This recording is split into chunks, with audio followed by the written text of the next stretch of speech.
నమస్కారం అండి. హర హర మహాదేవ. ఓం నమ శివాయ. ప్రతి హిందూ జీవితంలో మహాశివరాత్రికి ఎంతో ప్రాముఖ్యత ఉంది.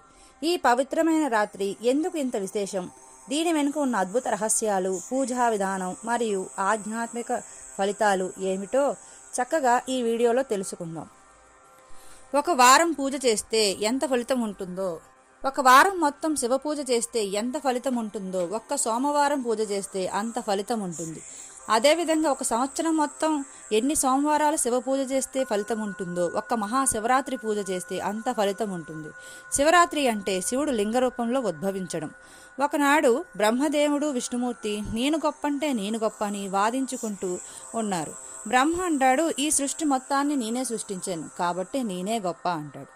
మహావిష్ణువు అంటాడు, బ్రహ్మ అయిన నిన్ను నేనే సృష్టించాను, నేనే గొప్ప అంటాడు. ఇద్దరూ వాదించుకుంటూ పరమశివుడి దగ్గరికి వెళ్తారు.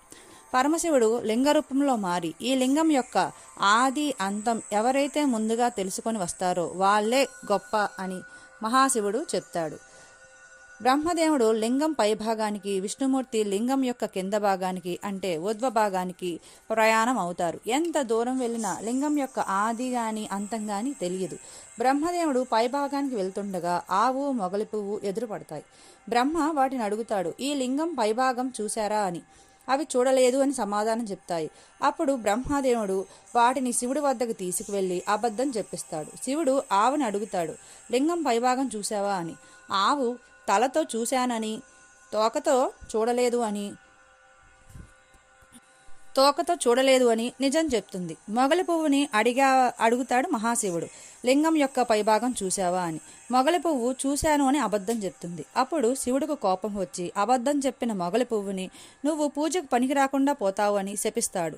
ఆవు వెనక భాగం నిజం చెప్పడం వలన ఆవు వెనక భాగం హిందువులకి పూజనీయంగా మారుతుందని వరం ఇస్తాడు.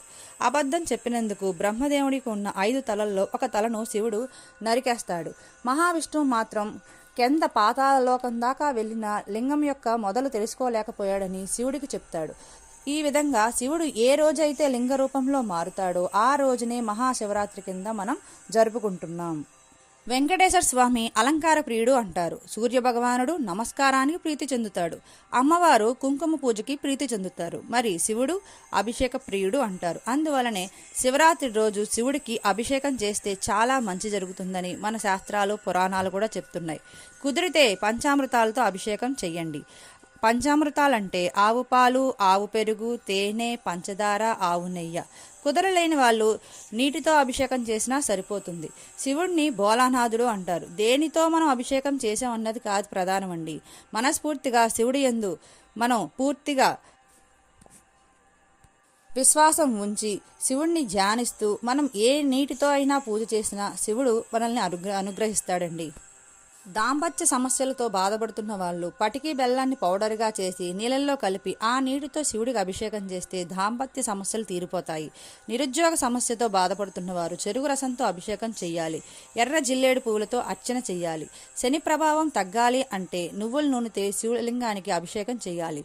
సంతాన సమస్యతో బాధపడేవారు మామిడి జ్యూస్ని శివుడికి అభిషేకం కింద చేయాలి. ఈ విధంగా చేస్తే వాళ్ళ సమస్యలు తీరి శివుడు అనుగ్రహం పూర్తిగా ఉంటుందని, ఈ శివరాత్రి రోజు చేస్తే మరింత విశేషం కలుగుతుందని నమ్మకం. ఈరోజు పాటించాల్సిన ముఖ్యమైన ఆచారాలు: అభిషేకంతో పాటు ఉపవాసం. దీనివల్ల మన మనసు పవిత్రంగా ఉంటుంది. అంటే దగ్గరగా, వాసం అంటే ఉండడం. దేవునికి దగ్గరగా ఉండడమే ఉపవాసం. శివరాత్రి రోజు ఏమీ తినకుండా కటిక ఉపవాసం చెయ్యాలని ఏ శాస్త్రము చెప్పలేదు. పాలు, పండ్లు తీసుకుంటూ శరీరానికి తక్కువ ఆహారం ఇస్తూ శివజ్ఞానంలో ఉండడమే ఉపవాసం. ఆ రోజు ఎక్కువగా మాట్లాడకుండా, ఎక్కువగా శివుణ్ణి ధ్యానిస్తూ, ఎవరిని దూషించకుండా మనసు, శరీరం ఆ శివుని యందు లగ్నం చెయ్యాలనే ఉద్దేశంతోనే ఈ ఉపవాసాన్ని పెద్దలు పెట్టారు. తర్వాత రాత్రి జాగరణ చేయాలి. జాగరణ అంటే రాత్రి పడుకోకుండా నైట్ శివుడిని స్మరిస్తూ గడపాలి. రాత్రి 12 గంటలకు శివుడు లింగ రూపంలో ఉద్భవించాడు కాబట్టి ఈ జాగరణని చేస్తారు. కనీసం 12 దాటే వరకైనా మెలకుగా ఉండాలి. తర్వాత వాళ్ళ ఓపికను బట్టి ఉంటే రాత్రంతా జాగరణ చేయొచ్చు, లేకపోతే 12 దాటే వరకైనా ఉన్న ఫలితం ఉంటుంది. ఈరోజు శివుడికి బిల్వపత్రాలతో అభిషేకం అర్చన చేస్తే చాలా విశేషమైన ఫలితం ఉంటుంది.